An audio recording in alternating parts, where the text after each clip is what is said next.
Our next move, they never know. They never know.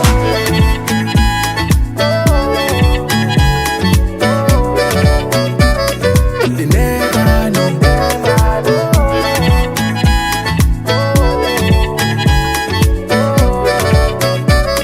They never know. They never know.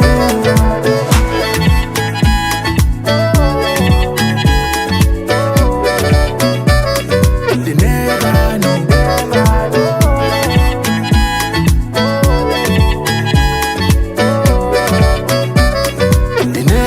know.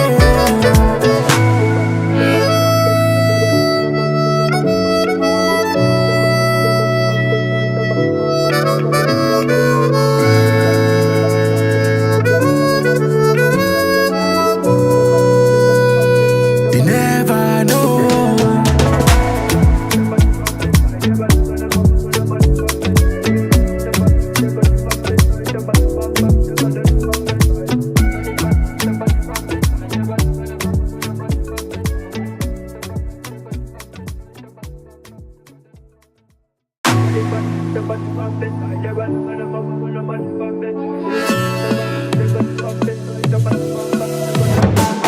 My lady, you know me, no fi give up on you never. Wanna be with you forever, forever, forever, forever. Oh baby, where we they go? Now forward and far, backward never. Them they pray make we run down never, never, never, never. I'ma get that low.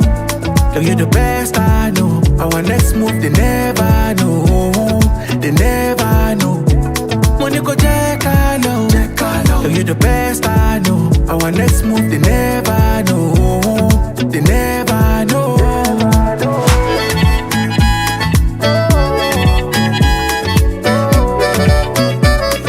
They never know.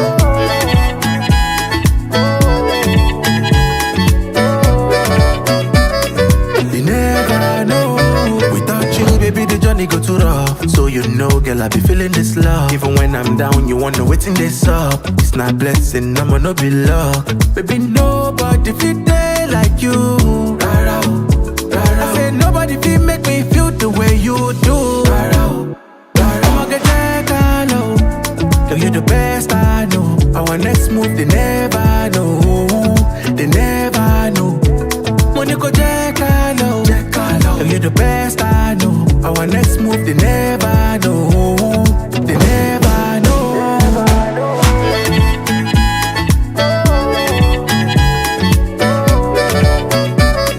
They never know.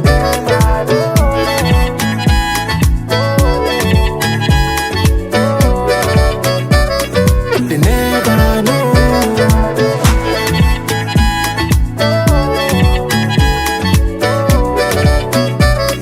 They never know. They never know.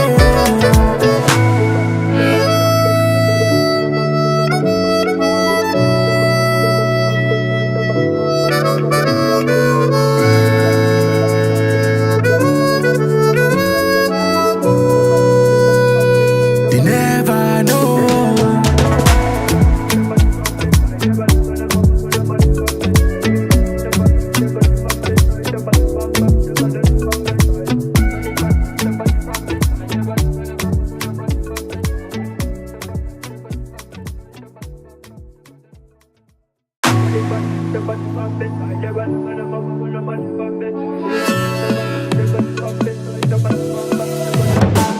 My lady, you know me, no fi give up on you never. Wanna be with you forever, forever, forever, forever. Oh baby, where we they go? Now forward and far, backward never. Them they pray make we run down never, never, never, never. I'ma get that low. Girl, you're the best I know. Our next move, they never know. They never know. When you go check low, girl, you're the best I know. Our next move, they never know. They never know.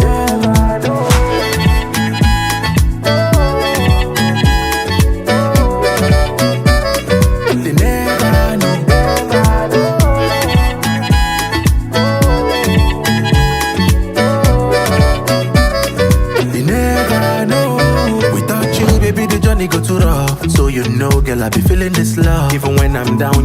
waiting this up. It's not blessing, I'ma no be luck.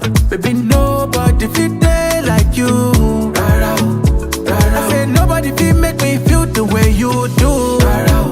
I'ma get that low. Girl, you the best I know. Our next move, they never know.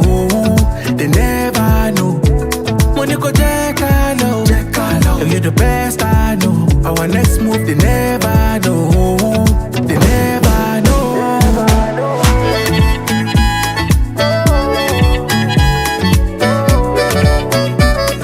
They never know.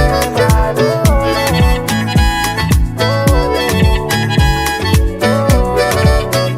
They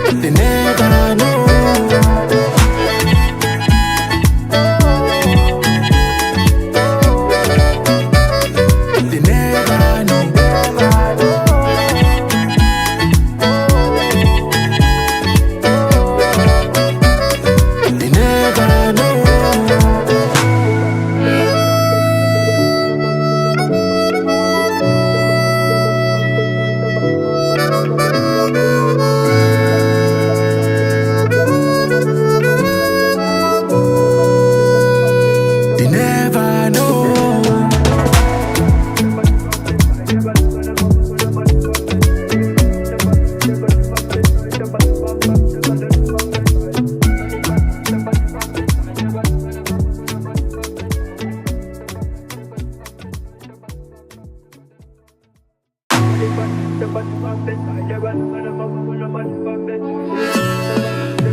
They never know.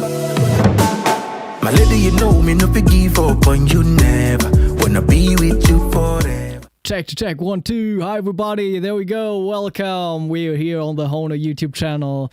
And this is this the first Hohner Live of this year? I guess so. Happy New Year, everybody. Thank you for tuning in. Wishing you all the best for 2025. Sending you many blessings ahead. And I'm looking forward to continue this beautiful series here on the channel. And this is going to be a super special conversation today. This is the first time we're talking to each other, which is crazy. You can already see him on screen. Please welcome with me harmonica player, harmonica collector. You can see that in the background. And anesthesiologist, which is crazy. Rodrigo Eberienos. I gotta pronounce that right. Can you help me with your last name? Eberienos, yeah. Thank you for taking the time. Thank you for inviting me, man. Thank you. It's an honor to be here. You got the best background of all the guests we ever had on here, you know? Yeah. That's what I love to do, man. That's I like to make my museum happen. That's all I do. I go to work and I don't spend money with clothes, with cars, nothing else, just on harmonicas. That's incredible. Yeah. Yeah, that's what I like. Yeah. That's so what this is actually like your own private harmonica museum. Can you really say so? Yeah. It's open. It's not just mine, for everybody. Everybody who come here, welcome to come here and have fun with us. Oh yeah, I see. Man, that's so cool. And you told me you're in Rio de Janeiro, right? Yeah, right. For the people out there who don't know. And yeah, you started playing in 1994 from what I read. Yeah, 1994. 31 years. It's going to make 31 years this year. Yeah, that's double. Yeah, we just talked about it. I started out like 15 years ago. Yeah. And you play like for 30 years now? Yeah, 31 years. Since I was 14, I'm 45 now. Since I was 14. Oh yeah, similar age. I think I started at 13. Yeah. That's a good age to start the harmonica. Like, did you You're play? not even in your 30s, right? You still how old are you now? Just turned 29. 29? Oh shit. Yeah. I remember my 29s. Oh yeah. That's scary. scary. First time I went to Spa, I was 19 years old. It was my first crazy, Spa. yeah. 19 years old. That's crazy. I've never been to Spa. You gotta go there, buddy. You gotta be, because I mean, you make good friends. I made like good friends from teenagers to the elderly. You know, we talk a lot. We still talk a lot every week. Oh yeah. We make good friends. You learn a lot. You teach a lot. You know, I think it's a good place for you guys for you to go. I've been there 4 times, and I might want to go there this year again. Yeah, because you've been I last was, year, right? yeah, I was in '98, and then 2001, and then 2008. I have my own show, and last year I went there. It's very good because you meet your heroes, right? In '98, I met That's it Stevie about Baker. harmonica festivals. Yeah. Yes, yes. I met Stevie Baker. We become good friends. He was one of my heroes. In 2000, after that, I got into the Irish music and Celtic. I used to study a lot of Brandon Power songs. And I met Brandon in 2001 over there. Yeah. So we had fun. Yeah, so he invited me to play. We played together on his show. It was amazing. And then and the other guys like BT Gazelle, Joe Felisco. I met Joe when I was 16, when I was an exchange student in Ohio. I was 16 years old. And then we became friends then when I went to Spa. Brad introduced me to Joe, Brad and Nilo. Okay. Yeah, and last year was fun. Last year I met Antonio Serrano. Man, I saw his performance in a live stream. You Yeah. saw you saw when he invited me. And I saw how he just like grabbed the out of box harmonica. Dude, it's unbelievable. It was unbelievable. I met him. We were talking about the harmonica signs for my museum, stuff like that. Said, "How are you going?" Said, "I go." So I'm gonna meet you there. Said, "All right, perfect." So I send you. I'm gonna give you the harmonic. So we became friends, and we were playing. He was like playing a cappella on the bar. He was like playing Donna Lee alone, improvising. My ass was like that. I never seen someone playing like that with all the technique, and so sentimental, perfect playing. And then I was playing Spain, and he was like, "Hey, I'm gonna play Spain in my show. Yeah. You're coming playing with me." And I said, "No, no, I know, thank you." And he said, "No, no, you will." So no, I'm not playing. And Brad looked at me and said, "No, you play." I said, "Okay, but you have to play bad. You can't play good." And he said, "No, no, I'm gonna kick your ass." Was so fun. So another hero that I met, and there are a lot of names, a lot of other ones that became good friends. I think you should go to Spa. We're gonna make it happen together. Yeah. Yeah. It's time. So when you started out with 14, like, did you play any other instruments before the harmonica? No, no, no. I want to play a drum. I want to play the drums. Yeah. I asked for my father the drums, and he gave me a harmonica. Yeah. So there was no harmonica teacher. I didn't know blues, anything like that. I used to listen to a lot of surf musics, surf music like Midnight Oil, and songs like that. That pop singer who used to play the harmonica, and that's what was my first where it came out from harmonica. And then a friend on my school, I wasn't even in the high school yet, so a friend in the school said, "Hey, I found a teacher for us. He's like a 3 month basic teaching in. He used to come over to my house. We were in four students, and the guy his name is Flavio Guimarães. Flavio is the Oh, yeah. top player in Brazil. You know him. He was the first one. He's the teacher of all of us. So he was a 3 month teaching in. At the end of the first month, I was alone. Everybody left. I was the only one who studied a lot. And it was good. It was way good for me because I took like a month and a half alone just by myself. And then the course ended, and I stayed like 1 month and a half, 2 months without a teacher, and I found a teacher here right in my neighborhood. His name was Nilo Guzman. I don't know if you heard about him. He's been to Spa. He's probably was the fastest harmonica player in the world. He used to study with all the technique, perfect pitch, perfect timing. I'm gonna send you his song so you can listen to it. You know what I'm talking about. So Yeah. Nilo was my second teacher, and he was the guy who took me like into at the end of the basic, took to the advanced level, and he was the guy who showed me how to study, how to do what to looking for. You know what I'm saying? So you got to go that way, Ron. And every week I used to go there, the class, and So I studied with him for almost a year, and then he left to Schaumburg, Chicago. Mm-hmm. Yeah, where he met Brad. He met Brad like in the spa a year before, and he went to they were roommates. Okay. And then after that, I went to Ohio to be an exchange student, and in '96, so I went to visit Nilo in Schaumburg in Chicago, and that's where I met Brad. And Brad, by the time I think he was a Felico student, he's like a full-time tongue blocking, playing the oldies. And he showed me DeFord Bailey. I never heard DeFord Bailey before. Yeah. But Brad showed me it was so fantastic, so amazing to listen to that live. I never heard anything like that. So I fell in love.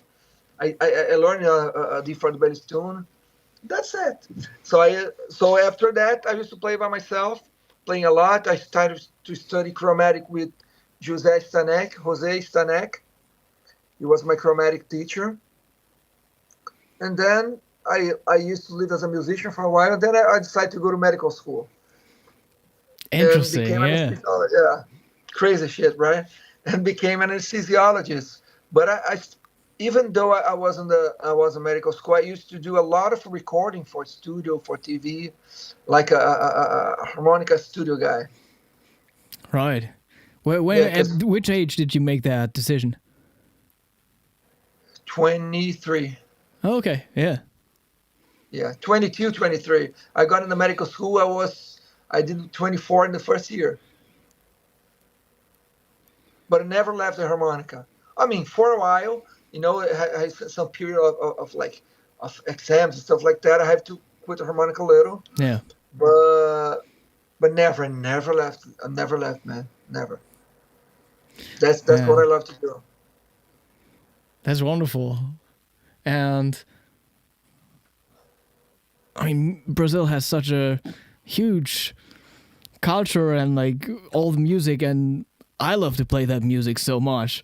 Like, which artists or which styles of music coming from your country have like significantly influenced your musical style? Like, of course, bossa nova influenced everybody here, But I always went into the blues. When I got into the harmonica, I first started with the diatonica, and then loved to play like modern blues styles, like Mark Ford, Annie Just, and Milton. That's what I love to play. I just got into like Brazilian music more when I started to study chromatic. Okay. Yeah, but here in Brazil we have like killer players. Since our first player was Edu da Gaita, I think so. I don't know if you heard about him. He recorded Moto Perpetuo from Paganini. Mm-hmm. Yeah. And then after him, we had the Maurice Horn, Hildwater. We have Ronald Silva from our Curitiba Harmonica Orchestra. Okay. We had Freddie Williams. I mean, talking about the chromatic. After that, we have Jose Stanek and a lot of players, Benevidi, all the chromatic great players, and also diatonic too. Here in Brazil, São Paulo, South, and now the whole Brazil, we have everybody. We have a lot of good players here. Yeah, I feel like if you compare Brazil, especially on the diatonic, but harmonica in general, to other places in the world, the harmonica scene is comparably young. Would you say so too? Yeah. It's always started with the diatonic. You always started with Flavio at the 80s, in the 80s, and after that, in the 90s, the harmonica came. I came in '94. Some guys in São Paulo came in '92.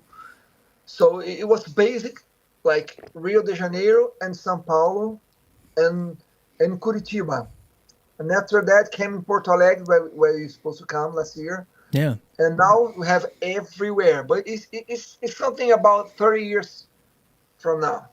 From 30 years from now. Yeah, that makes sense. It's not that much. And we didn't have internet at the time, man. No internet. No. So it was hard to find albums here. It was hard to find to find CDs, to find LPs. So and it's so fun. Harmonica has this. It's different from guitar world. The harmonica world, when you know a harmonica player, you already become friends. Yeah, It's different from other instruments, right? I don't know if you feel that. definitely. Like I feel in most situations you're like also just like it's easy to be the best harmonica player in your town too, you know? Yeah, that's it. And then also like looking at music schools and like if you actually like go that path and experience like a music conservatory, you got like trumpet classes and saxophone classes and like everybody in there, of course they are kind of friends, but they are competitors. Like obviously they will be later in the job too, you know? So yeah, don't have like this. Harmonica. Yeah, not with the harmonica, exactly. I mean, some guys are so right, but it's just a few. It's just a few guys. But the most we are all friends here. That's a good thing. Yeah, that's true. And Argentina here, our brother here, Argentina buddies, they have like real awesome players too. Very true. They have a great harmonica scene there. I think it started on I don't know if in the 90s, but I think maybe in the 21st century, I think. Yeah, not 25. They become like, I think it was after 2000. They come like, they increase. They have awesome players playing tango, playing jazz, playing blues, all the styles, diatonic, chromatic. So South America has a great player. Chile has too. Amazing players. Okay, yeah. So our scene is good. I wish we could have more like spas and conventions here. The ones that we have, like, is the one that we do. They're real small. There are no government money, stuff like that. But it's just friends who get together, do some concerts, do some workshops. Right. Yeah. The last one was last year. It was 1 year ago. But we want to make it bigger. Yeah. That's wonderful. Yeah, there are so many players coming up, and I also feel in Asia the scene is also pretty young, I would say, but different style of music, like more classical, obviously. Yeah. Yeah. Oh, yeah. They study a lot. The Chinese, they are like real machines to study. They're study machines. They study a lot, and I think today the Chinese has the youngest players playing good harmonica. Yeah, I would say so too. How about like your harmonica practice peak? Like what was like the most you ever did? Oh, like 10 hours a day. Yeah. When I went to Ohio, when I was an exchange student, was in '96. I was playing for 2 years, and there was like cold place. When the winter came, there was nothing for me to do. I have some friends and stuff like that, but it was a period that I used to study all night, all day, all night long. I got back from school, just study. That's it. Yeah. They study a lot. I think that part of my time, like 96, 97, 98, was the peak. And you know what's funny? 6 months just go back 6 months after I came from Spa, I've been studying a lot of chromatic again. Yeah. Yeah, I got inspired, so I've been studying a lot. Man, I'm also inspired to play some chromatic, definitely. I know. I see your videos playing chromatic. When was your peak? My peak practicing. That was so. I started out in 2009, I would say. So my peak was probably like within these first 3 years. Like I think like the first half year was probably like not as serious because it was like just trying out and noticing that it isn't as easy as you think, you know. Yeah.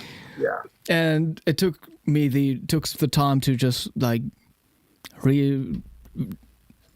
just get into the whole online world and discover that, and to sign up to these harmonica forums we had here in Germany, and check out the YouTube stuff that was just started out being uploaded, you know.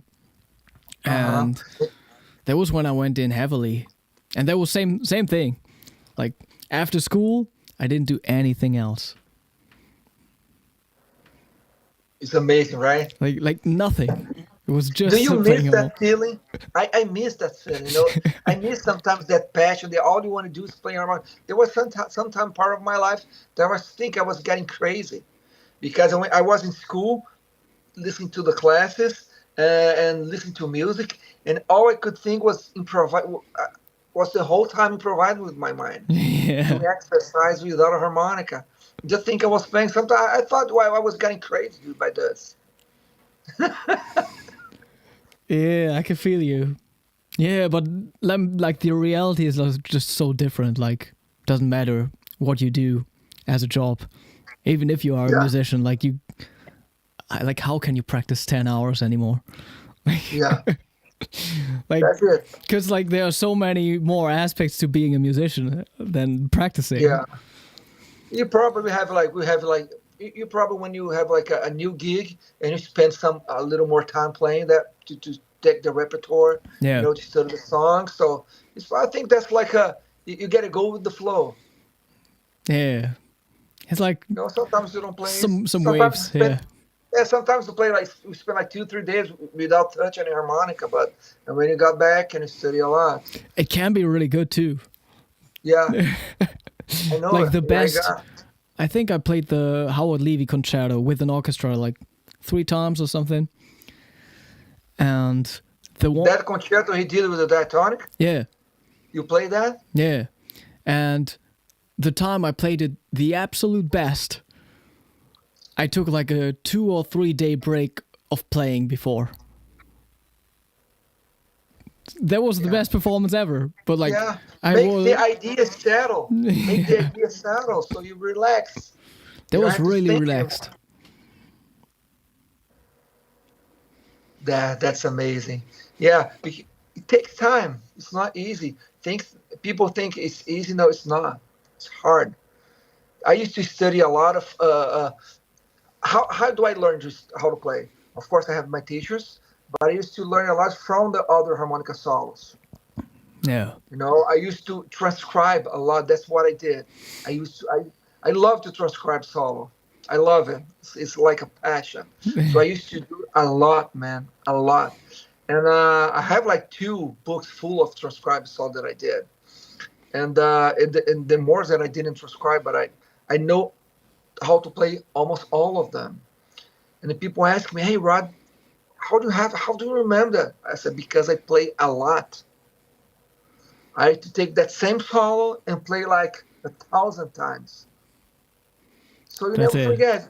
You just need to keep listening. If I listen to an album that I studied like 15 years ago, uh, I just need to listen, and they come. The ideas come. I remember it. Right, I That's see. how I learned. That's how I learned. Studying a lot of different. Ask Stevie Baker. Ask Steve. When I met Steve, I met him. I met Chris Jones before at the spa, and I said, "Hey, uh, hey Chris, I love Steve playing. I love him playing. I studied all of his songs from that album Slow Roll." And I said, "Really?" But I didn't remember the name of the songs. And said, "Hey, let's do that." He said, "All right, let's play together." And Chris told me, I said, "Okay, which song want to play?" I said, "I don't know, number 5." And I play like the third song, the fourth song. He was like, so he introduced me to Steve. "Come here, Steve. You gotta see this kid playing." I was 19 years old. You gotta see this. So that's where we become friends. And I did the same thing with Brandon Powell 3 years after that. Yeah, Yeah, and some other with other players too. But that's how I learned. But I used to study a lot. That's what I tell the guys. I don't teach a lot anymore. I don't teach. I just teach people who are like in advanced, where they want to play, you know, like just a little to get the details and something like that. Uh, but I tell them like you got to do repetitions. If that's how you learn, playing over and over again. You play 100 times, you play another 100 times. Nice, yeah. I love this comment by, where is it? By Little Will. It says that you're an expert in bending notes using an F-sharp harmonica, 10 blow, all notes. You know, do you know Little Will? Do you know him? Yeah, of course I do. Yeah, he's so fun. I met him when he was learning, man. Yeah, all the guys here. He's a great player, great customizer nowadays. And he's a good friend. He's a very good friend. And I have to know, I do that in a high A harmonica. On a high A. High A. Oh, that's some comments here. Oh, Gaspar here. Gaspar. I didn't know Gaspar was here. Have you met Gaspar? No. No, I don't think so. Oh, Gaspar was a Brazilian. He's a Brazilian player. We started like kind of together. He's a killer customizer, but he moved to. He has a day job, so he moved to Spain now. He lives in Spain. I think it's Barcelona. And he lives. His wife is a designer. He works with the computer, with TI. But you gotta meet him. He's a little out of the harmonica world now, but he's awesome. He's one of my brothers. Didn't know he was here. That's amazing. Nice, yeah. Till also asked if Guzman was a customizer. Nilo? Till in the chat, like up there, maybe you can read that. He says Guzman also is quite the customizer, no? Who Guzman? Nilo? That was my teacher? Yeah. No, he's not a customizer. Okay. He just he do some things for his harmonicas, but that's it. So it sounds like you're a fan of playing the high key diatonic harmonicas, are you? No, that's a internal joke. I like to play it all. You know, I think this depends. I like to play high notes harps, but I think this depends what you're gonna play. Yeah. No, get a low key and play real fast. It's different than get like a middle key and a high key to play fast. I think all depends. What was the first harmonica model that you got? Oh, I think it was Mark Ford. Oh, okay. Oh no, you mean harmonica player? Or you mean harmonica model? The first model you ever got, yeah. Oh, it was a Huang. Oh, okay. It was a Huang, the one my father gave me, and then I went to the Hohners. All right, yeah. And I went to the Special 20s and the Pro Harp, the old ones, the handmade ones. I love that. Yeah. And then I have a music store right below my school. So I was go there every week and get harmonicas. Still the Pro Harp, even the Pro Harp MS is really good. Yeah, they're like very good harmonicas, but they changed to the MS series. Yeah. You know, they changed to the MS series. All of them, like Special 20s, the Blues Harp, and but the Special 20, I think they don't do that anymore. They just do the Blues Harp and the Pro Harp, right? And Big River. Yeah. And Meisterklasse. And what? The Meisterklasse. And the Masterclass. Yeah, oh yeah, the Masterclass. That's it. Oh, that's a very good one. Yeah. I have some good old one here. I have some good oldies. Very good. So which model do you play nowadays? Are you sticking to one instrument? I play Kongshanks and I play Hohners. Okay. Okay, I play Kongshanks and Hohners. I love the Hohners. And I got a harmonica here at Spa. We call it JDR. Oh yeah. The Chinese, I got their chromatic. It's a real good chromatic. Yeah. I like it. I like it a lot. I like it a lot too. It's pretty bendy too. Yeah, it's pretty bendy and it's loud. That's the reeds really are good. lasting long. I've been studying there like almost every day. I took a little family trip now, so it's been like 15 days without playing. But I was playing like every day, and it's hanging in there. Yeah. It's hanging in there. But I love to play the deluxe also. For me, I love Marine Band Deluxe. Oh yeah. Is there something you can play or even teach us, like a Brazilian melody that, I think you can teach me. This song I was listening to play. but like just something basic, like everybody else can maybe follow along. Let me see here. Yeah, we can do a song. It's called Consolação. Have you ever heard about it? It's about Empower with I'm not sure. Moraes, I think. And so it's very good to play in third position. So it's quite easy to play. Just need to know how to bend. Okay. And play in third position. Huh? So the things like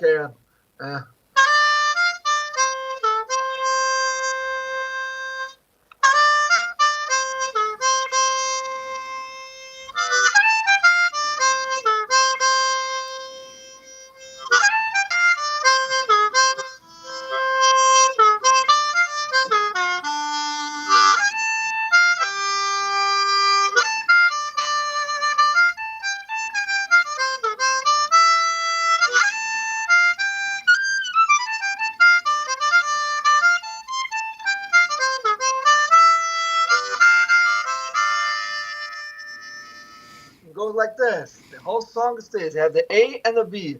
It's a Yeah. real nice song to play. I It's a know D that minor. melody. I heard it before. You know that? Yeah.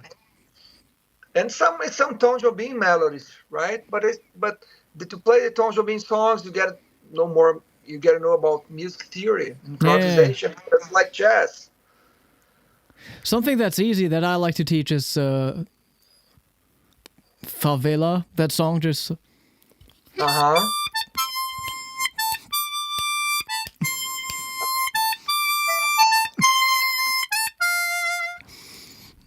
I think that's easy I played for that one beginners. enough. Yeah, it's in A minor, right?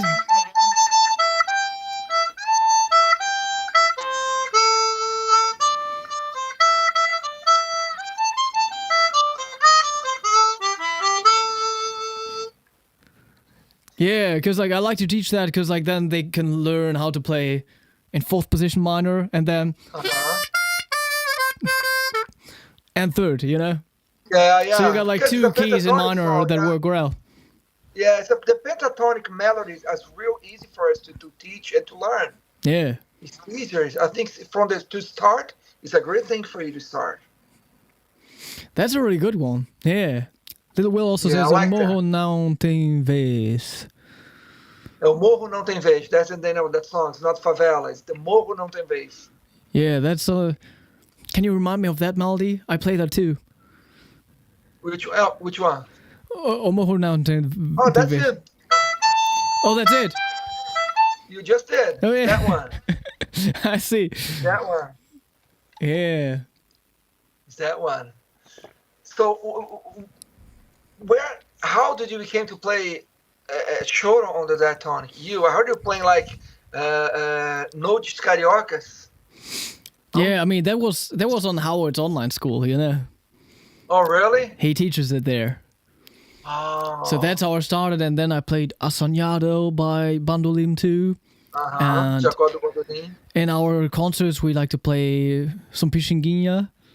Okay. Like, we like to play Carinhoso, and we like to play Os Oitos Batutas. I don't know how to pronounce that. Oito Batutas. Oito Batutas, yeah. Yeah. That's a really cool one. Yeah. But you always went to the jazz thing, right? All to the overblows and overdraws since you began. Because it was like the only thing you could find online, you know? Okay. It was like, And when I started, I'm gonna there learn. was an online thing. Yeah. There wasn't even a line. Because like for me, it was always just about the instrument, kind of, and I wanted to get better. Yeah. So like you start out playing, and then you play some single note melodies, and then you play some blues, and then I checked out like all the Jason Ritchie stuff, and after that, if you get bored with the blues, the only thing I could find was Howard and like playing jazz, you know, and that's why I started to play jazz. It wasn't like, oh yeah, I discovered Charlie Parker and I love jazz. Okay. It was more like, how am I gonna get better on this instrument, you know? Okay. I know what you mean. Yeah. You know what? You got sick of blues. I never was into that traditional blues. Uh, and when I don't know, from around 6, 7 years from now to now until now, uh, I became a big fan. You know, I got all the way back and learning and listening to the players now, like their the techniques. It's not simple techniques. The tongue blocking. They're very very hard to do that the way they do. It's a different technique. They don't spend time working on arpeggio and scales and phrases and licks and stuff like that. But it's this about the sound. I love how they sounded. Yeah. And then I fell in love after I was older. Nowadays I love to listen to it. But I don't like to listen a lot of. There's a lot of excellent new players, excellent. But I love to listen to the old stuff. Right. Yeah. Yeah, and like everywhere, I feel like it's a lot about the sound.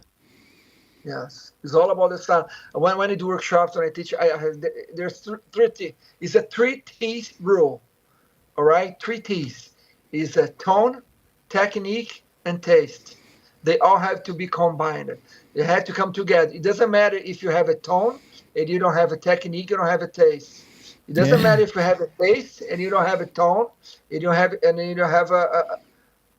a technique. A taste. It doesn't matter if you have a taste and you don't have a tone if you don't have a technique. And then Mad Cat add a 40 timing. Okay. So he had the 14 last year timing. So they all have to be together. That's what I tell the new players. You guys need to first respect all the old players, all of them. They didn't have internet. They didn't have anyone to follow. They had to create their own stuff. Always be respectful with them, and try to make them see what to looking for in a solo. If you want to transcribe that solo, so why do you like that particular time, the particular melody? Why you didn't like that one? Oh yeah. Uh, Paying attention to the details, and always play with precision and cleaning and timing. You can play dirty, but you can play dirt, but you have to play a clean dirt. You have to know what you're doing on that dirt playing. Yeah, and people will be able to tell or feel if you're playing dirty by accident or on Yeah. purpose, So, The harmonicas do, the musicians do, but the people. I don't think the people in general they do a little. The harmonica is still like a baby for them. But yeah. now they're learning. I mean the public, they are not, which are not musicians. They don't know. Most of them doesn't know the difference between a great harmonica player and a bad harmonica player, or a guy who plays harmonica. That's true. Not a player. See, they don't see that, but musicians do. Nowadays, it's getting better because we have a lot of great harmonica being on the pop scene. All of them know Stevie Wonder. That's an amazing thing because he's a killer chromatic player. No, I love his style. I used to study him a lot. I used to sing a lot of his solos, because when I started to do studio sessions, a lot of producers wants the harmonica like his style. Yeah, of course.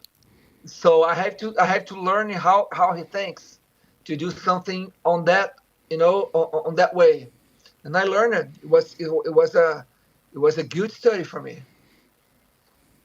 I learned a lot of his solos, a lot of them. And then with the diatonic, it's like different too. Like if you do studio sessions with them, you usually have to play worse. Yes, I have a. You want to see? Look what's funny. About 1 month ago, I received a call from a Guns N' Roses cover band. It looks like someone played harmonica on one of their songs. It was like a perfect cover song, and he called me to record the harmonica, exactly like him. And I said, I can't do it. I can't do it because he's not a harmonica player. I can do the melody, I can do the tone, but it's gonna be better. I can't, I can't.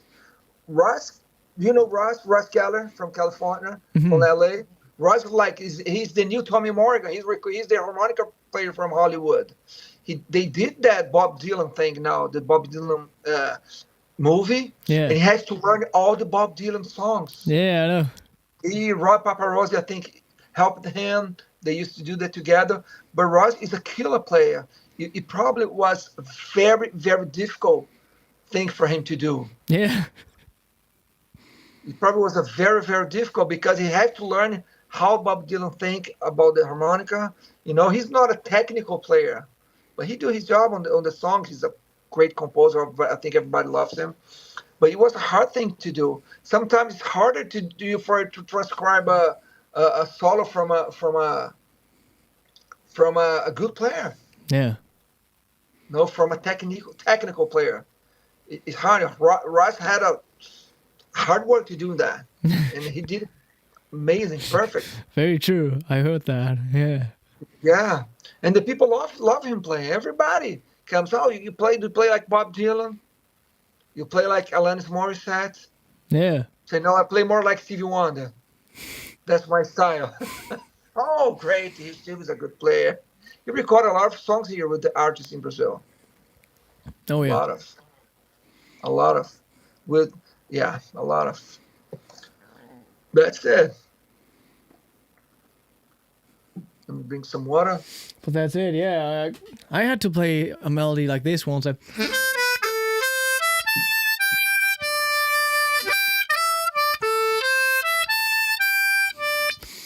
And if you play that clean, like the people in the studio will tell you, that doesn't sound how we want it to sound like you. So Yes. like in the end you got to play worse or like play double stops all the time, So I was like,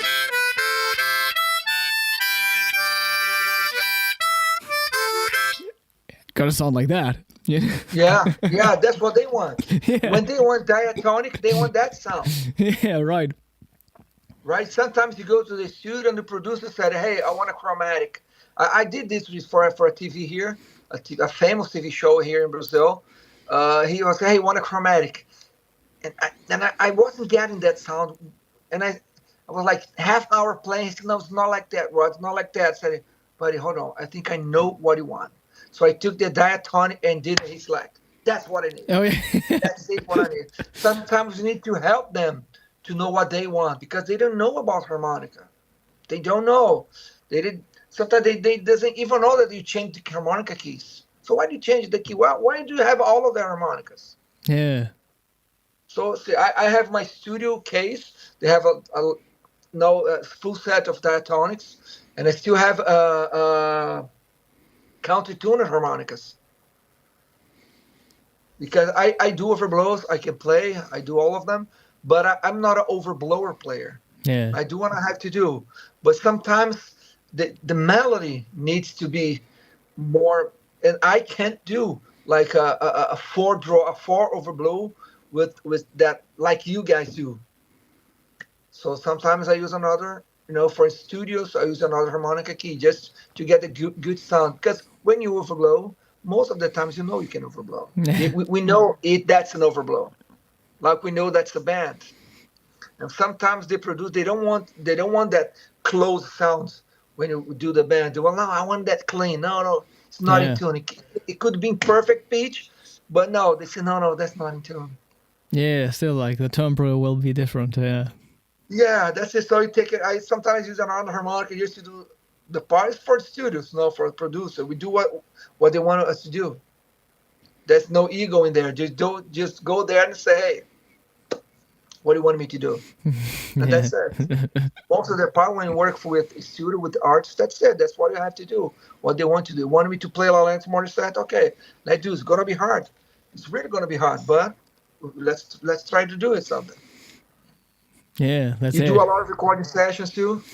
Yeah, like a good one was there was an online thing, like electronic music artist, and I think while getting the email, I gave a lesson or something.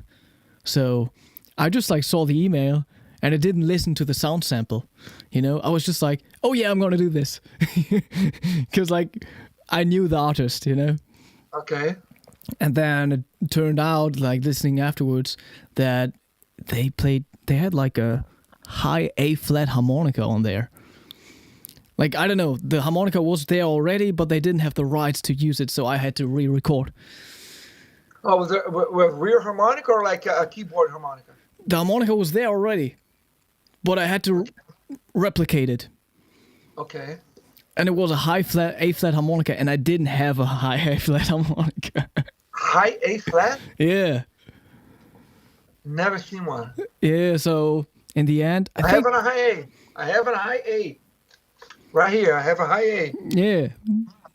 But I never knew they have like a high A flat. Yeah, I don't think Hohner has one either, so I had to get a Seidel high A flat to record that. I didn't know they have that too. Yeah. But yeah, it took me some time to like actually get it, have them send it to me so I could record. So it was all fine in the end. What about playing another position? Could you play like another position? No, it was like clear second position on the recording. Like it had to be the high A flat. Okay. Yeah, you could think about third position. Probably could work in a. I mean, I don't know. You know that. You know this more than me, so. Yeah. Yeah. I don't know if I still have the high A flat here. I'm not sure if I'm allowed to show Seidel harmonicas on this stream. Okay, but that's okay. We already learned. So no. Let's try. Okay. Let me listen here.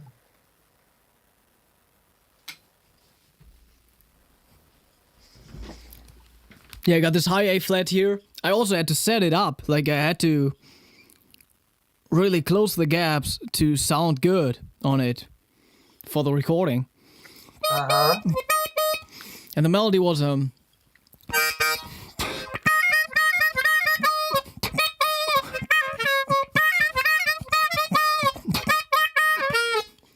that was it.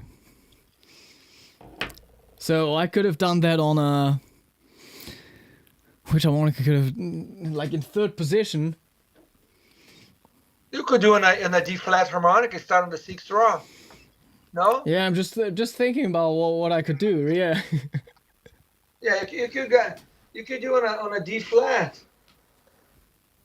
Just trying to find the key.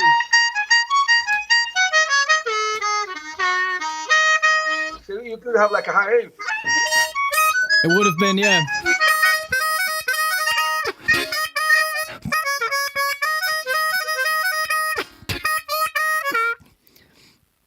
I mean, it's okay. I don't know if it's like the same sound, but... Yeah, it's a different it's sound, close. buddy.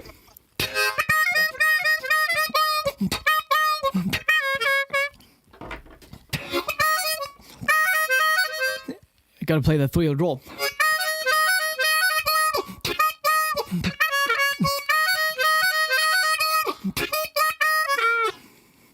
Yeah, it could work good. I mean, maybe they wouldn't have noticed. Not perfect, but it could work. Yeah. Oh, nice. You were puckering, right? You play puckering, right? Yeah, like on this, I did. Yeah. I like the way you use the tongue on the sound on your sound.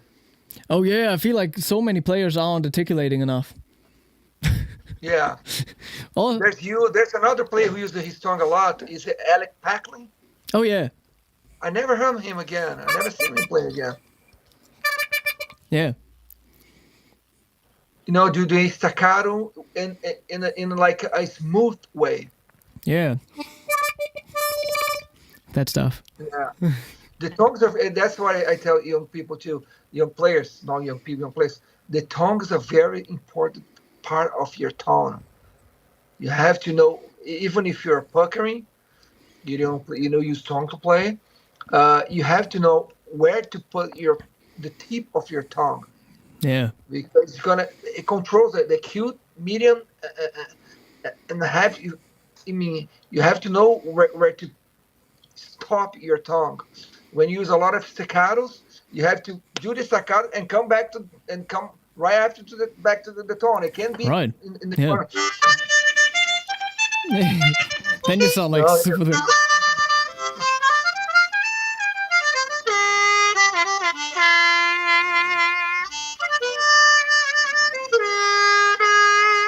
no, have to know That's right. where Yeah. where to put your tongue. It's very important thing for your tone. The tone is I think, is everything. Yeah. At the end, that's what they want. They want to sound beautiful.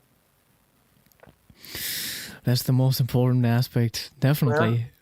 Yeah, I like to Yeah. support young players. I love to teach young guys. The players like who are starting to play, and they like getting in a good technique, but they don't know the little details. I was this year at Spa, and I met some amazing players, buddy. Hank that became a good friend.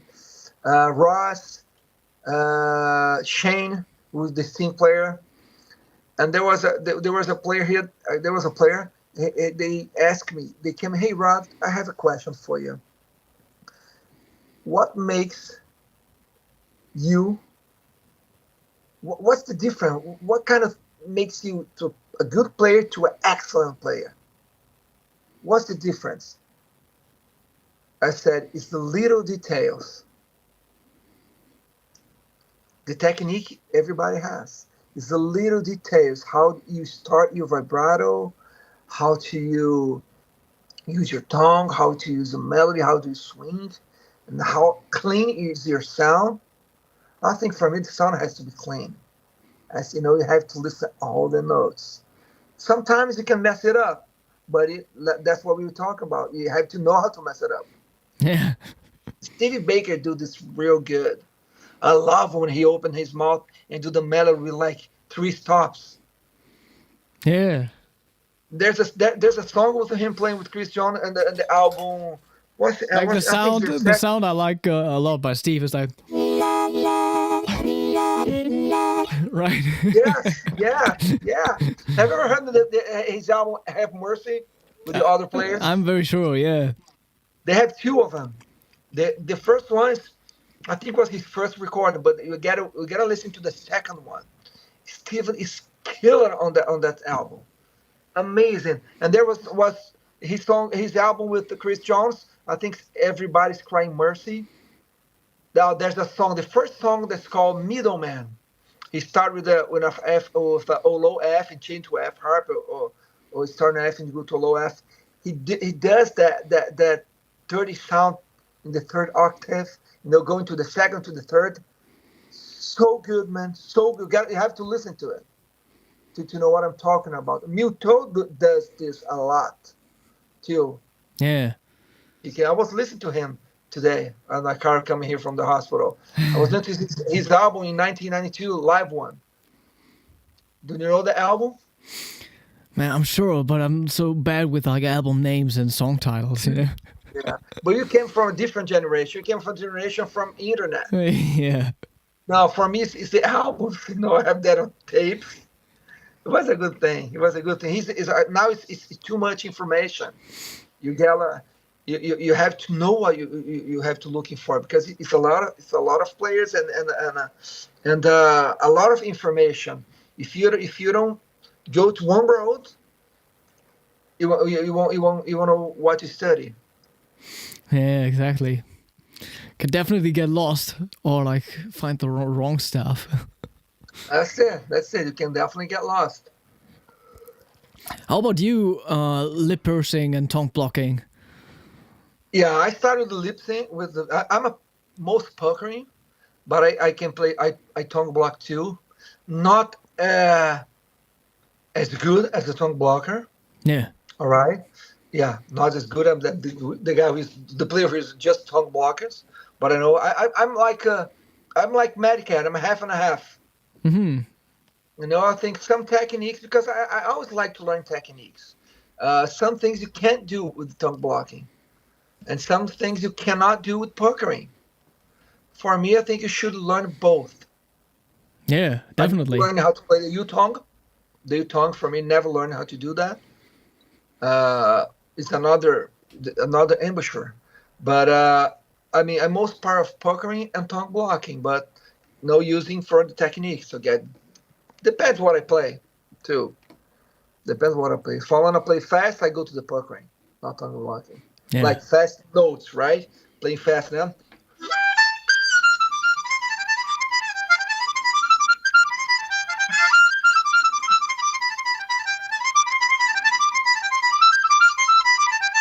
I cannot do this tongue blocking. Sugar Blue can. Yeah. I can't. And I know the Sugar Blue is a full-time tongue blocker. Do you know that? Yeah, I do, yeah. It's like Yeah. kind of, yeah, you wouldn't think so, but You wouldn't think so, but it's unbelievable how I can do that, like tongue block. I can't. So I do that puckering. And then when I do some blue stuff, so I start tongue blocking.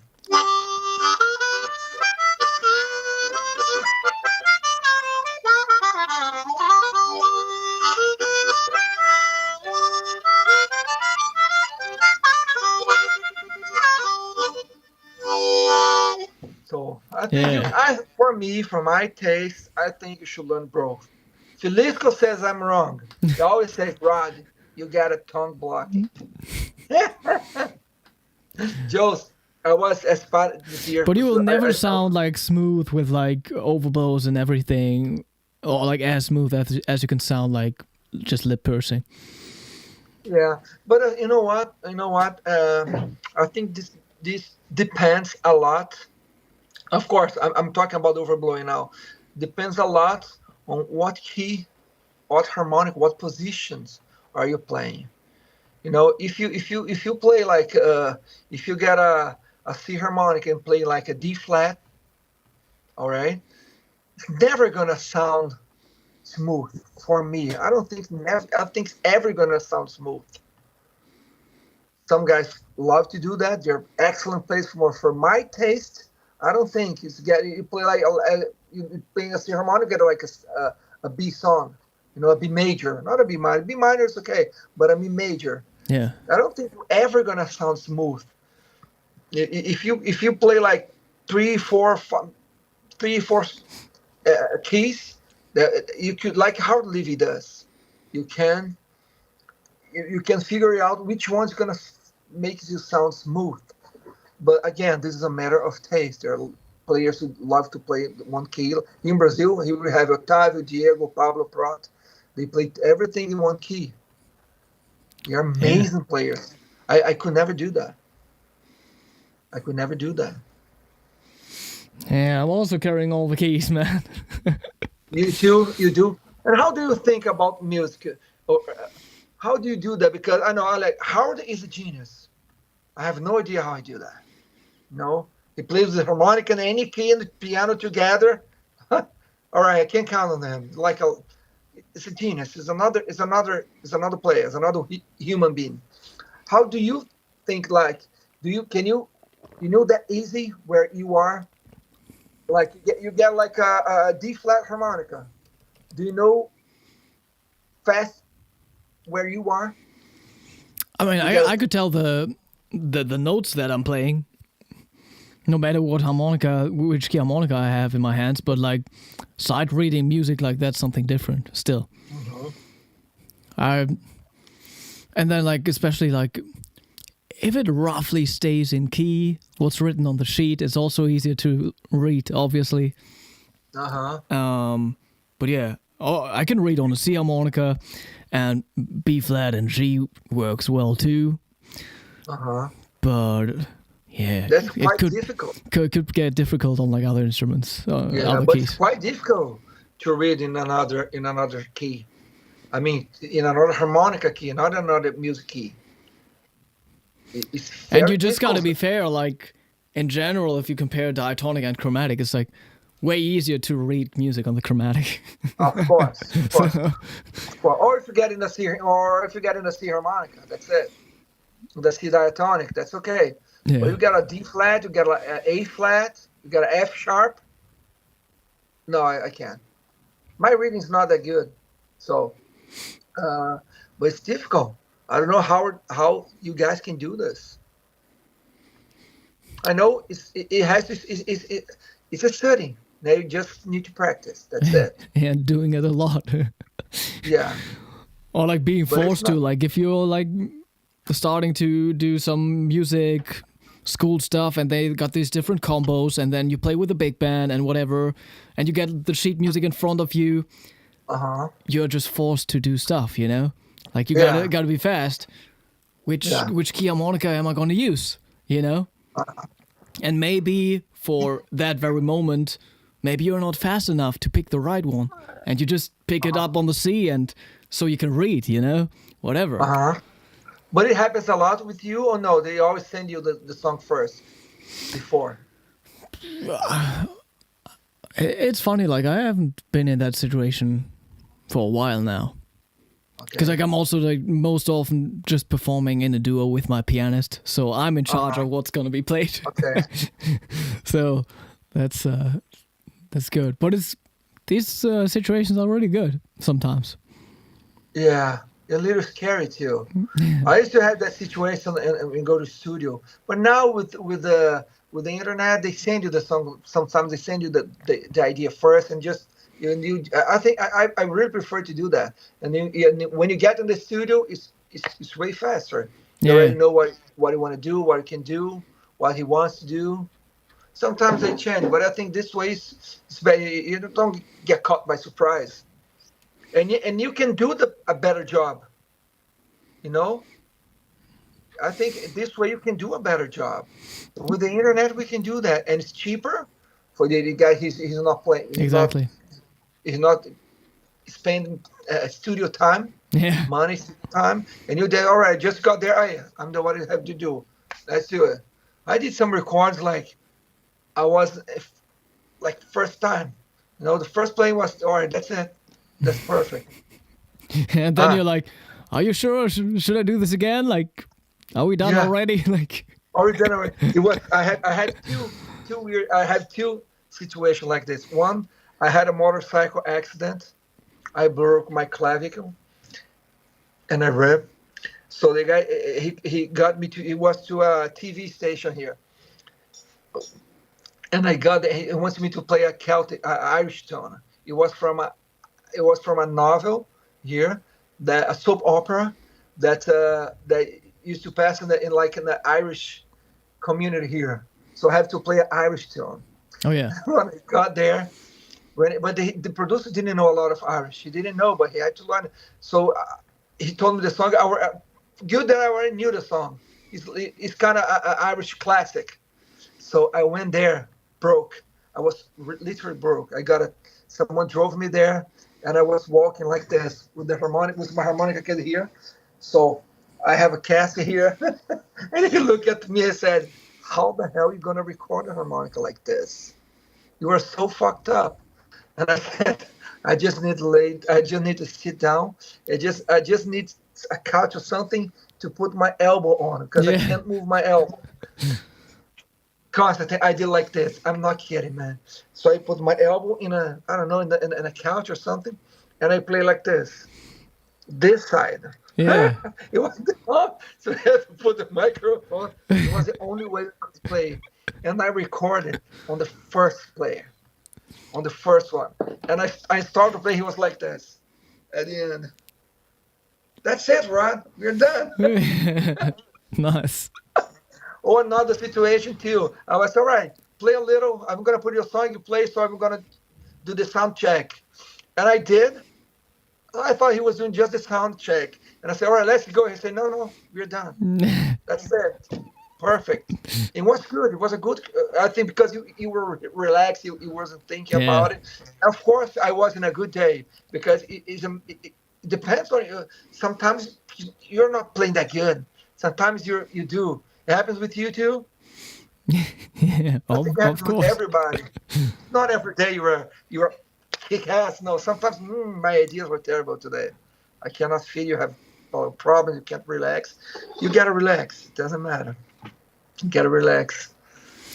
Like we had this in the chat, and would be a cool way of I don't know, Oh, closing this off, like, can you show us, like, maybe, like, your 3 favorite pieces in your museum or something? okay. Can you show people around a little? Oh, my museum. Okay, hold on. Let me get here. All right. Okay, we got here. Okay, this is where we get in. Okay, this is the door. Yeah. I took like a 2 room of my home. All right. So you get here. You have the first room here, and right in the back you have the other one. Okay. So we have the computers here. That's my medical diploma, and the harmonicas are from here to here. All right. That's a cover from one of my albums. I had an album playing live with a guitar player, a friend called Gustavo, and he's a painter. He did this. Okay, yeah. So this studio. So all right, you came here. You got a full set. Of old harmonica. I don't play those harmonica. They're just Yeah. here. You have old Hohners, old Sidesy. Let me show you. I love all of them. I don't have favorites. I love all of them. See? I like this one. Doug Dawson sent me this from Canada. Maybe you can see better here. Yeah. This is probably 100 years old. I never play it, never want to play it. Never. See? That's this thing here. And then I have I have some. I love this. I love these things from the source. I love these displays. Yeah. See, I have here like a Hohner display, another one. And here's I have the harmonicas from the Brazilian players signed. Oh, I see. These are the Okay. Brazilian players, yeah. Yeah, these are the Brazilian players. I started this supposed to be small, but it's becoming big, man. You have no idea. So this is the Brazilian session. I don't have too many walls to put. I'm getting out of walls. Running out of space, yeah. Yeah, I have no space. See, that's another display. That's a band display that I did. Band was a Brazilian factory. Oh, yeah.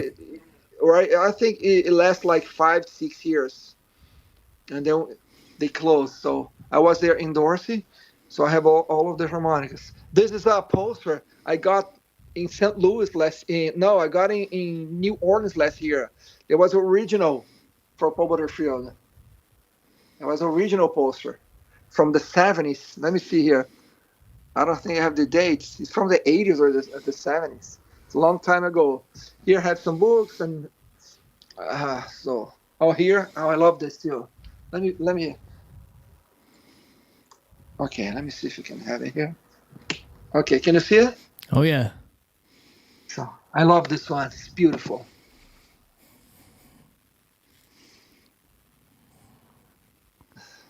And those are the posters or the frames with the players. Oh, exactly, yeah. Yeah, so what I do, they send me a harmonica that belongs to them, signed. All right? It can be any broken harmonica. It doesn't need to play. Okay? It can be any. So Gary Smith was the last one I got. See? It's signed. Yeah, what's that model? Oh, the bell, yeah. Yeah. So those harmonicas belongs to them. They're not mine that they just sign it. No, they belong to. I send emails. I send most of them I know, so they send me right away. And but some of them they don't answer, or they say they're gonna send it, they don't. Yeah. Yeah, I don't think. I think I don't know. They think they're gonna sell it. So no, I just do this. I want to open this museum. I want to make it bigger. See, that's just harmonica boxes. And then you go to the second room. So the second room is the amp collection. See, with the poster. See, that's it. The amps. All my amps I buy from a friend, Gladson. He lives in San Jose, California. That's his day job. He gets old amp, he fixes it, he repairs it, and he sells it. And I also perfect. We are come with perfect. See, that's some brochures. That's an old display from Hohner. Oh, yeah. Yeah, it's beautiful. Man, I love this. You have no idea, Const, how I love this. And those are another wall. See, that's a microphone collection. They're all working, all new. Man, that's amazing. Yeah. And those are the wall. That's here. That's what I call the wall of fame. Exactly. See? Hey, I want to add your harmonica here. We're gonna talk about it later. See? I Yeah. have harmonica from. I have a Toots harmonica signed, man. See? I got this from Omar Zara, old chromatic player What is from that Brazil. model? Oh, that one is the classic. Oh It's a yeah. chromatic classic. I think this is the classic too. Yeah. So, see, I got a Charlie McCoy. I sent Charlie McCoy email. He said, all right, send me the address. And I sent his address, and he sent me the harmonica. And he never answered my email again. I said, thank you. I was in Nashville. I said, hey, I'm in Nashville. Do you have any concert? He never responded again. I have Joe and he just sent me one. You know, Medicat was one of the first. Medicat, Joe sent me his one too. See? Oh Oh, nice. Stevie Yeah. Baker sent me one on the quarantine time. Steve is a good friend, like Joe and Peter. They're all good friends. So I have William Clark. Dude, I have Harley. I have Flavio from Brazil. And I have some killer ones here. Oh, Will Gallison has sent me his harmonica also. Man, it's See, I interesting got to it. see which models they play and send. Oh, you know what? You know what's funny? Gary Primich. I got a Gary Primich harmonica from Greg Iser. Where's Gary Primich here? Let me see. From Greg Iser, and I think he's upstairs. And because Greg, he was a very close friend, and I think when Gary Primich died, his wife gave him Greg Iser all of his harmonicas, most of them. So it's not here. Oh, it's right here. And then Greg sent me one. It's of course it's not signed, but it belonged to Gary. Dude, it was a golden melody. Right here. Oh yeah. It was a golden melody. I didn't know. He said he used to play some golden melodies too, not just marine bands. See? And this one is a good thing. I like to draw. I don't do anymore. This is a drawing I did from Toots when I was 15 years old. Wow. Yeah. Yeah, and Toots had a concert here about 17 years ago, I think, and I took backstage for him to sign it. He did it. And he thought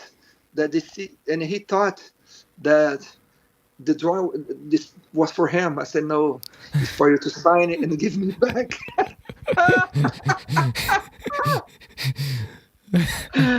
So, sorry, Toots. That's for me. I need you to sign this for me. It's all right. He laughed and said, "Oh, and those are my case, my harmonica case. See, Dude, I have a lot of harmonicas. I love this. I have here. That's the case. I just got this case. It's Spa. I like him a lot. I have this other one that I made it. You see, and some other. Even more cases, yeah. Some more, and I still have some harmonicas in here. Look at that on the cupboard. Yeah. Some goods and some. Man, oldies. I gotta get better at like putting these key stickers on my harmonicas. You don't have it? You don't use it? I do, but like I don't have enough, and I'm losing them sometimes. You know. Oh, I think I have. I'm gonna send you some. I think I have lots of them. Like I like the ones. Yours are pretty big. I'm using these. When you get older, buddy, you're gonna want them bigger. Yeah, exactly. Because like these also sometimes I don't know. Like if I hold the harmonica like this, I lost some of them already while playing. Oh, what you can do? See, you can put here. Those are mine. Yeah. See, that's one that I did. Right here, you can put in the back too if you want it. But I need them big because to glow in the dark. I can't see in the dark. So I think this is a better way for me to do that. Yeah. So you can make your own. I make some own, and I bought some. I bought some from Dennis Grulen. The last one I got from him. I have Heidel's one too. Yeah, we're real good stickers. Hohner, I don't know. I don't think Hohner makes stickers. I remember the old stickers that they came with the old Hohner case. They came with like a I still have those here. I still have the small round stickers Yeah. that came with the case. Do you have that? Remember that? Yeah, true. You remember? I do, yeah. I think I have it here. Hold on, let me see. I think I still have it. And then with my custom harmonicas, it's just like engraved in here, but like nobody can see that, right? What? Like it's What? also engraved here on my custom harmonicas, but you can't see that, right? Who makes your harmonicas? Oh, it's Thomas Hanke from Germany. Who? What's his name? Thomas Hanke. Oh, okay. You play marine bands and golden melodies? This is Marine Band plus Special 20 cover plates. Okay. I like it. How do you do? How do you like to do like things like this? What do you think about golden melodies? I played them for a very, very long time. Yeah. Uh-huh. I'm actually like also thinking of this is a compromise tuning still, and maybe I want to go to equal temperament. Okay. Okay. And then you just play customized harmonica now? Yeah, I actually do. Okay. But otherwise, I would play like, the old golden melody because I played it so much. But then also, what do I really like? I played every single Hohner model last year. I recorded them for their product page. So I really liked the Pro Harp. the MS series, the MS, right? Even the MS, yeah. The Meisterklasse, I like the Meisterklasse too. And what else? I like the Marine Band Deluxe better than the Crossover. Okay. They're mostly the same, just the body. The comb is different. Yeah. Right? But they are mostly the same. It could be by your ear, a different comb, bamboo comb. Maybe it was just that specific instrument too. I don't know. Yeah. But but these were my favorites, I think. Oh, and the Rocket definitely. I also got to know like teaching beginners. Okay. It's really good. Starting out with single notes and lip pursing. The the holes are just like slightly bigger. Yeah, yeah. And it helps beginners so much to play single notes, and it's like you can improve so fast on them. So like if people ask me nowadays which harmonica should they get in the beginning, I used to say Special 20, but now I'm saying Rocket. You know? Okay. Yeah, it's a little. I think the Rocket is the turbo, is a Special 20 turbo with little bigger. Yeah. I like it too. I like it a lot. I love it. It's a very good harp too. And you got the volume and yeah. Yeah, and it's easier to start the pucker because exactly they are like this light wider. Yeah. It's easier. Do you like to tell them to get like how about a wood comb for initiation? A wooden comb for beginners. Yeah. I never really thought about that.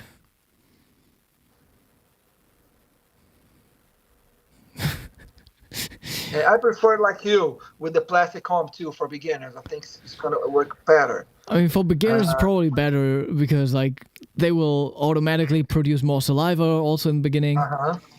Okay. But then, I don't know. I just love wood a lot because like the effects of having an instrument that was being played before, and like you get like all the dry saliva in there. It's like makes it so airtight. Like okay, yeah.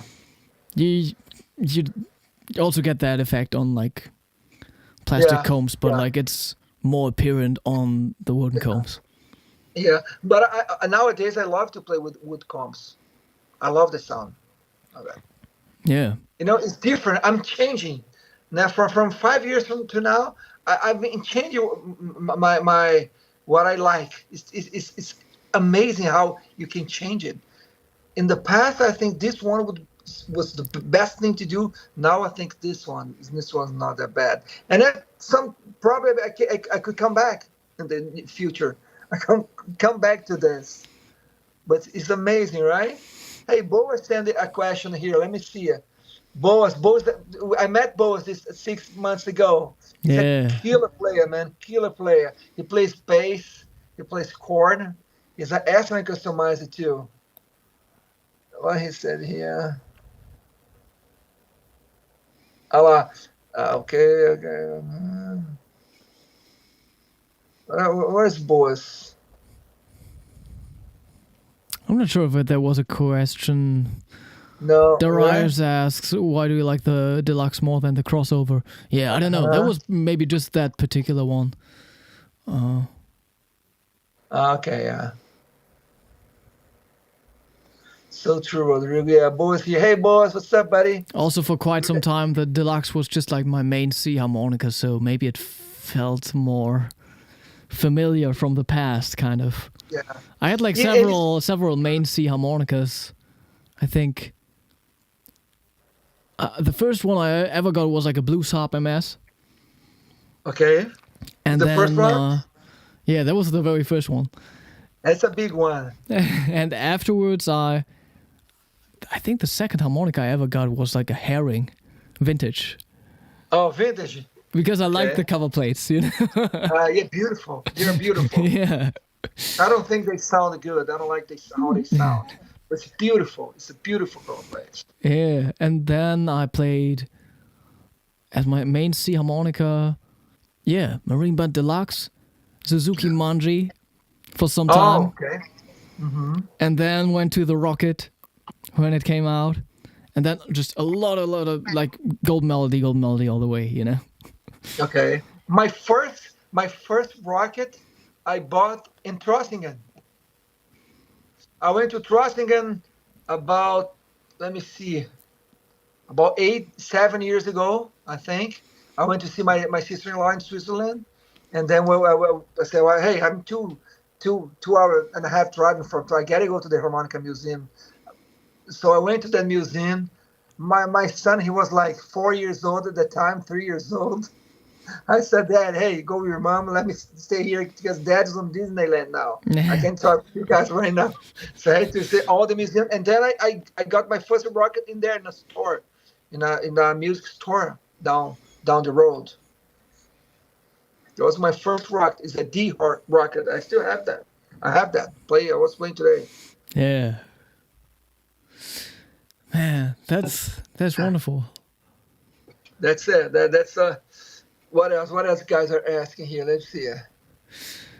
Yeah, I think we're like close to 1.5 hours. Like, if you still got questions left in the chat, the time is now. There's a lot of Brazilians guys here. A lot of friends here. They're watching. That's good. That's good. Yeah, that's a lot of Brazilian guys. They already came here to the museum. Good friends. But who knows? Like, maybe in the future I'm gonna play some more Meisterklasse, because on the new packaging, I'm gonna be on the new packaging. I don't know if that's out now. Oh, really? So like, I hope they're gonna send some of them to me with me on the packaging, and then I'm gonna try some Meisterklasse MS, man. Oh, good. You can be whatever, you're awesome play. You know what? Another thing, me and you, we have in common. You do Muay Thai. Yeah. Yeah, I used to teach English box. Oh, right. Yeah, and then I detached my retina, so I had to stop. Yeah. Not anymore. You know, like I see you.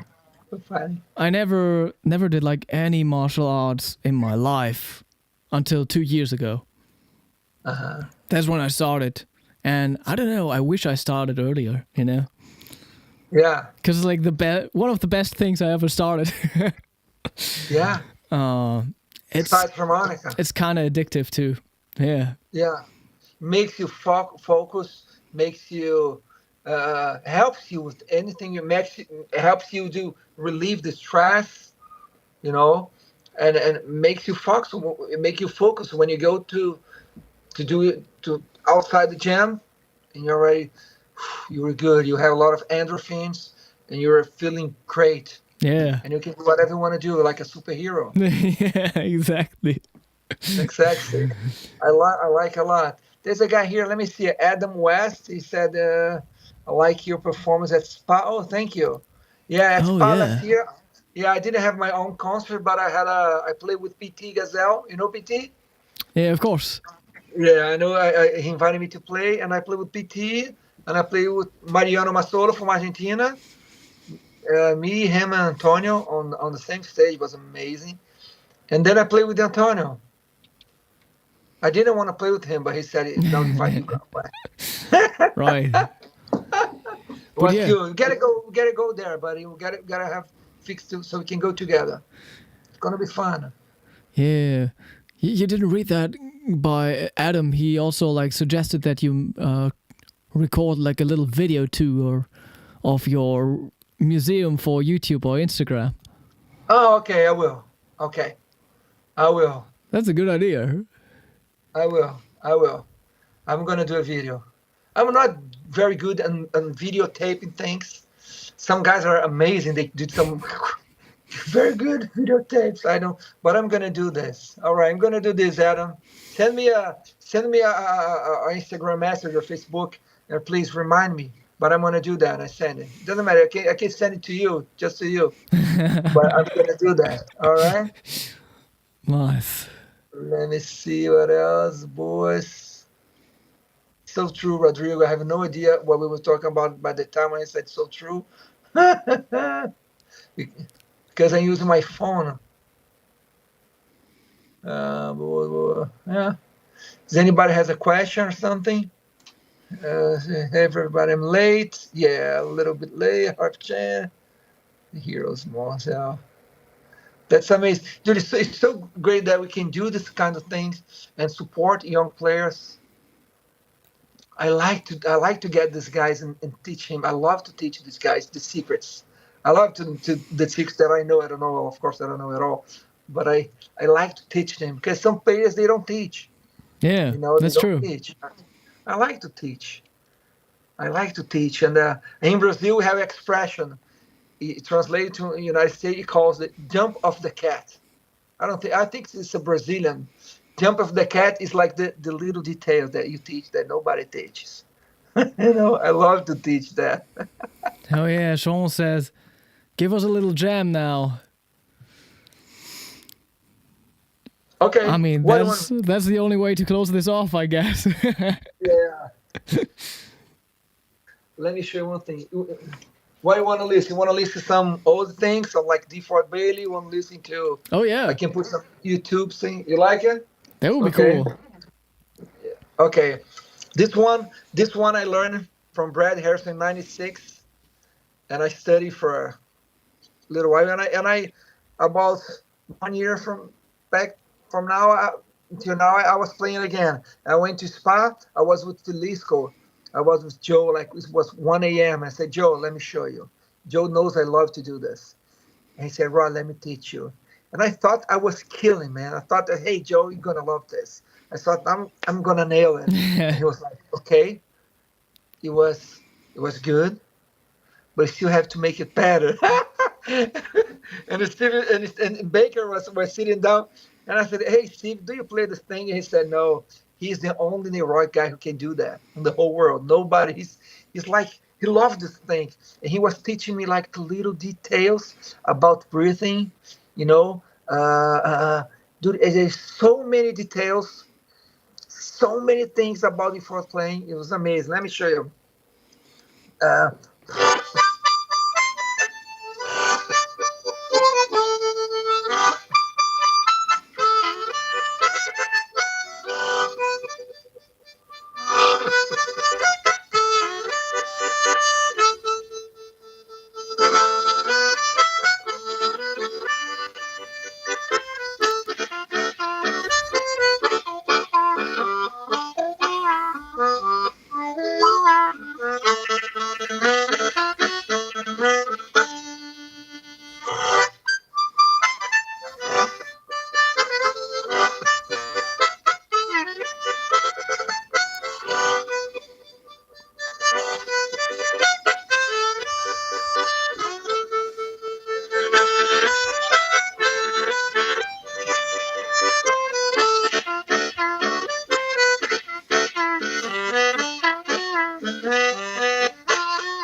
Yeah.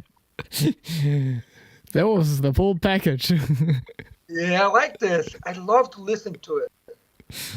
Yeah, love that's it. such a good one. Yeah, that's such a good one. They have more. I know like a couple, 3 tones of them. Not perfect as Joe wanted me to play, but that's what I do. That's what I do. How about you? You gotta play for us a little too. I gotta play too. Okay, of course. I wasn't prepared for that, man. Man, what can I even play? I didn't even know what I can do. I wanted to show you this Oito Batutas melody. Okay. It's hard to play that solo. I don't even know if I can read that. But maybe you know the melody. Do you know the piece? No, I never studied. Oh, okay. It's in G on the C harmonica. Okay.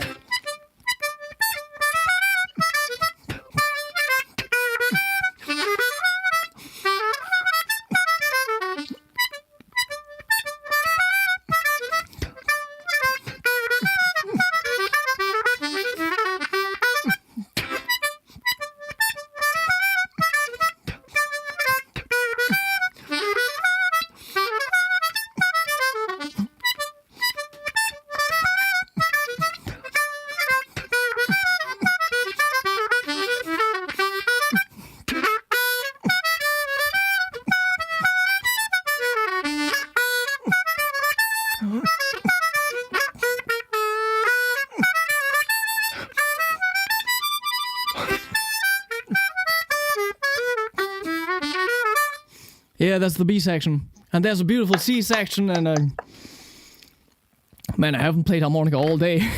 You could hear that. Me neither. I was in the hospital. I just got here, exactly. took a shower, had some lunch, and let's do it. Yeah. But It's yeah, the amazing C how section. I like your tone, man. I like your tone a lot. It's very different from a usual tone when Yeah. you do the overblow, because you played so. It sounds so smooth.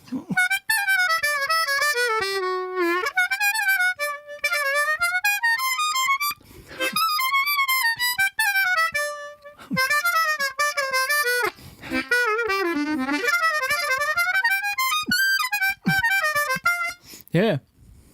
So smooth. Sounds so smooth. Trying to be smooth. Yeah. Yeah. But it sounds, even when you do a lot of overblows, it sounds real smooth. The note sounds like equal, equal volume. You add them to you can swing them. I mean, you play easy. That's the real thing. You sound you do that real easy. Yeah, No it effort. sounds easy. That's good. Yeah. Yeah, that's why I think it sounds so smooth.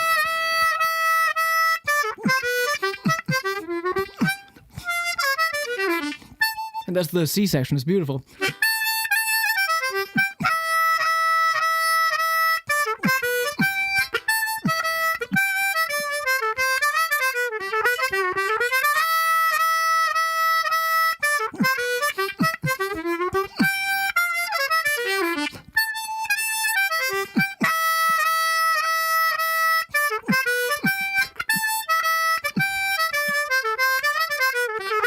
then back.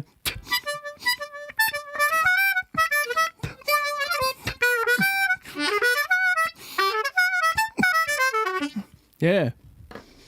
Beautiful, amazing. Have you ever thought once in your life to play in another in another key, like in another tuning, like a counter tuning? Never.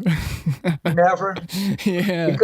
Yeah, Sebastian Charlie, he is like he called a Lydium. Oh yeah. Yeah, I think like a counter tuning. He used a counter tuning.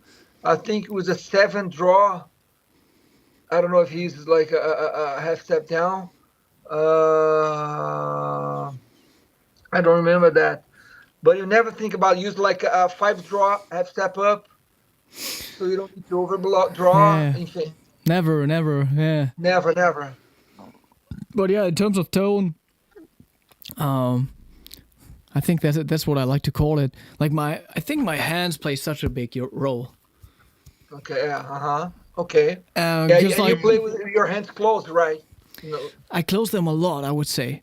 Yeah. So, for me, like my thinking is, okay, like you got all these different ways of producing a note on the diatonic, you know? Okay. Blow, draw, blow band, draw band, overblow, overdraw, bend it, overblow, bend it, overdraw. Okay. You know, there's like 8 ways. Okay. And all of them have a different timbre, just based on the way you produce the note, you know? Yeah. And then also like the different pitches, that's also another thing. Yeah. So like of all these ways of producing a note, like the overtone structure of all of them is very different. Which is all not, the notes are different from each other. Yeah, they have their own approach. Which is not the case on other instruments, like as extreme. So like I just try to cup things a lot, so I get rid of a whole lot of the overtones. So everything sounds a little more equal. That's it. I think that's one of the things that make it sound different. That's not, of course, there's more of that, but when you play your hands little close, I know what I mean. Yeah. I know what I mean. It's like always what I started you cut some frequencies. Yeah. With your hand, and that's why it sounds smooth. Yeah, I think that's it. That's one of the things, because a lot of overblow players they play with their hand open. Yeah. Well, yeah, they play. Or with just open focus the note like this, but I'm like this a lot of the time. Yeah. It's like maybe like that. Yeah. And you do a lot like of I try to adjust. You use a lot of tone. You use a lot of tone. Oh yeah. Use a lot of tongue. Yeah, and then I just call this. I started to call this timbre compression. What I do with my hands, you know, I'm trying to compress the timbre of all these notes, so it like everything sounds a little more equal. So like real time adjustment. Yeah. It works good. I think that because like also overblows will sound more equal if you cup completely. You know, like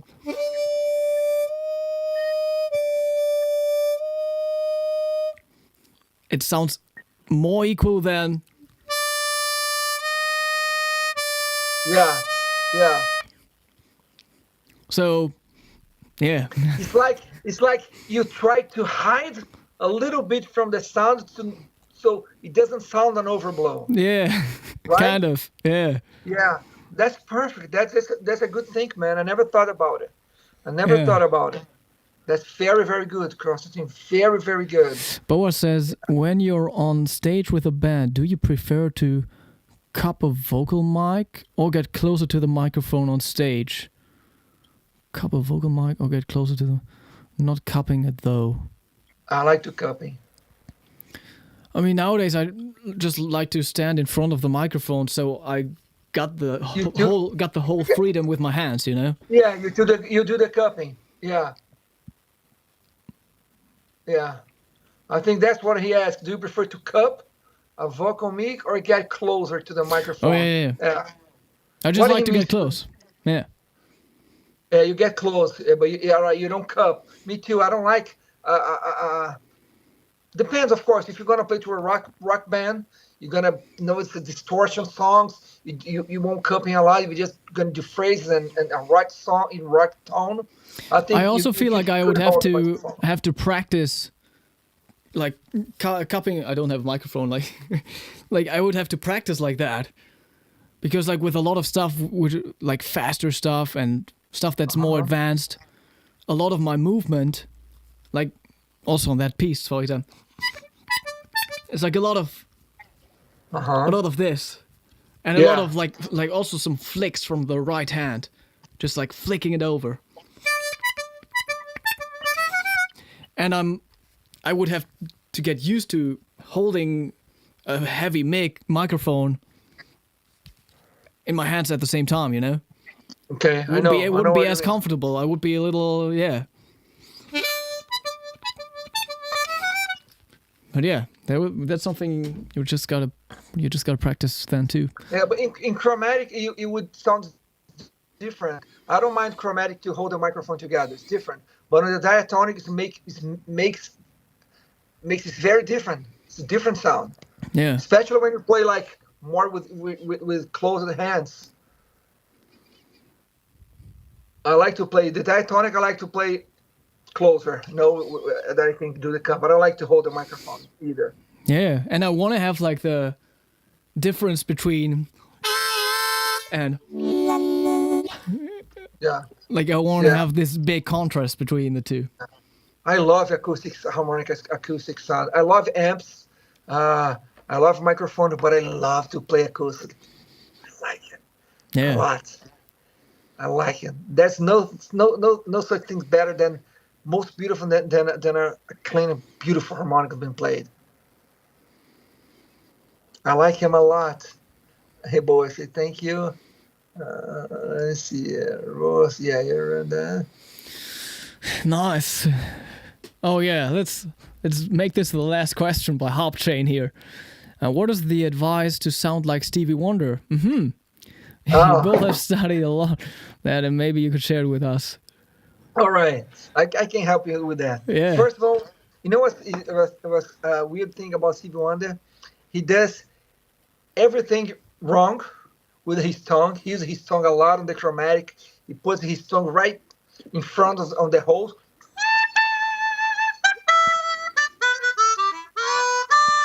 Oh yeah. Everything I teach a student not to do, and he does, and it sounds so fucking brilliant, dude. It's sorry, I don't know if I can say fuck, sorry. It sounds amazing. But that's what we're talking about. You have to know how to do that. All right, he sounds like this. Uh,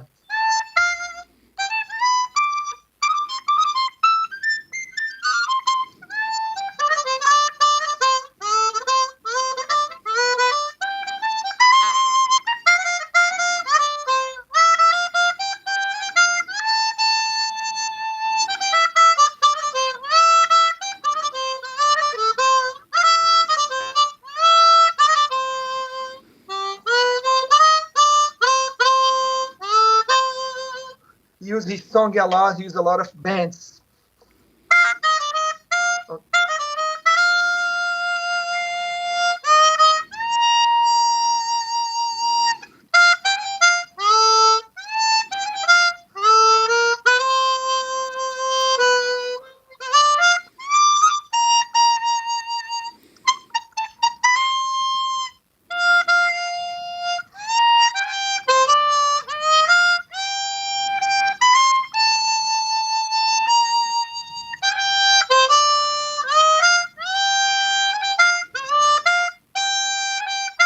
Yeah.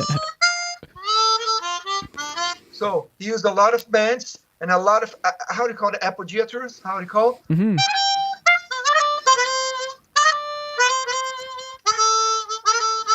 And I just have to learn how he do that, how he does that. A good way to learn, it's you need to listen to him and try to study his solo. He's try to transcribe his solo. He does a lot of major pentatonic or relative minor pentatonic. That's how he improved. That's how he's so mellow. There's a video of him and Stuart Stillman play blues set together. Have you ever seen that one? Oh yeah. Dude, the difference between the players. He plays blues set like Stevie Wonder. And blues set goes to like 4 or 5 different keys. Yeah. And he did that on the Stevie Wonder style.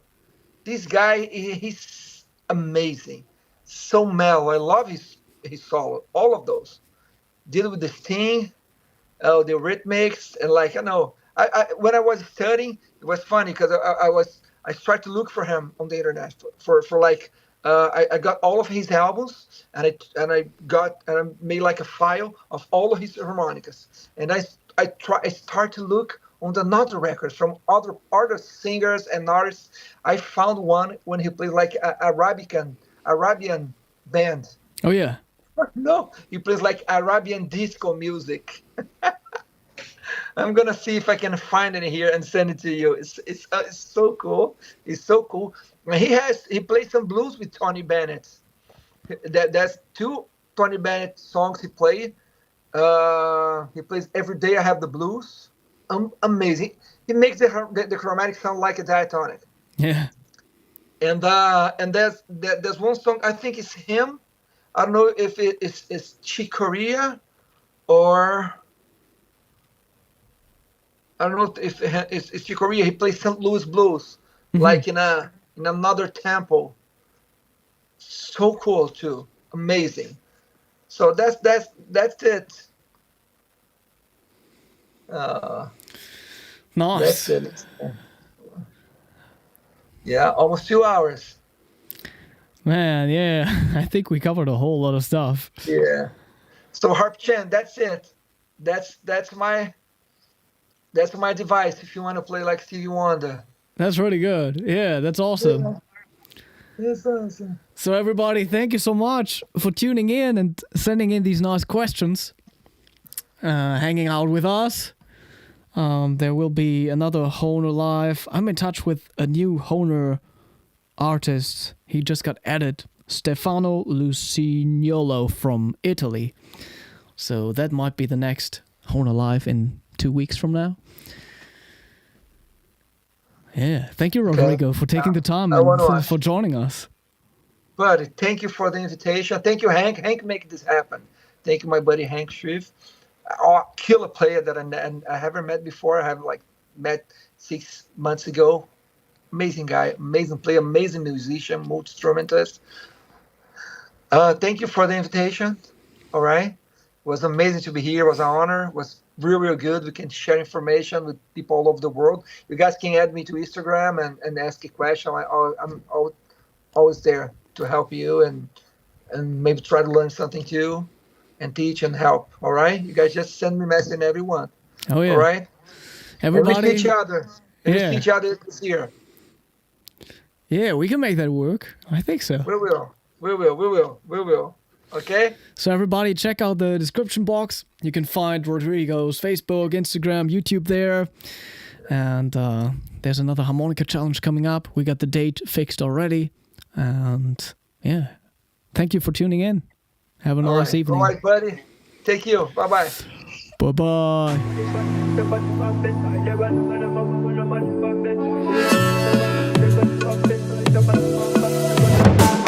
My lady, you know me, no give up on you never. Wanna be with you forever, forever. Oh baby, where we they go, now forward ever, backward never. Them they pray, make we run down never. I'ma get back, low. Girl, you the best I know. Our next move, they never know. Money go check low. Girl, you the best I know. Our next move, they never know. They never know.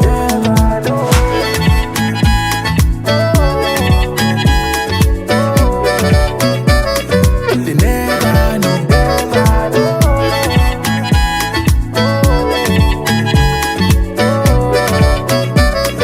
They never know. Without you, baby, the journey journey go too rough. So you know, girl, I be feeling this love. Even when I'm down, you wanna waiting this up. It's not blessing, I'ma no be luck. Baby, nobody feel there like you. I said nobody feel make me feel the way you do. I'ma get that low. Girl, you the best I know. Our next move, they never know. They never know. Money go check low. Girl, you the best I know. Our next move, they never know. They never know.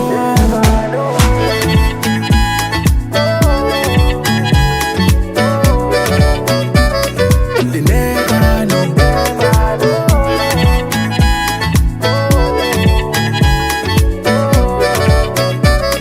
They never know.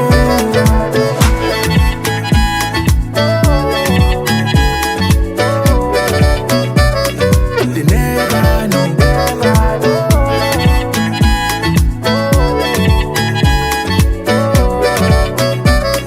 They never know.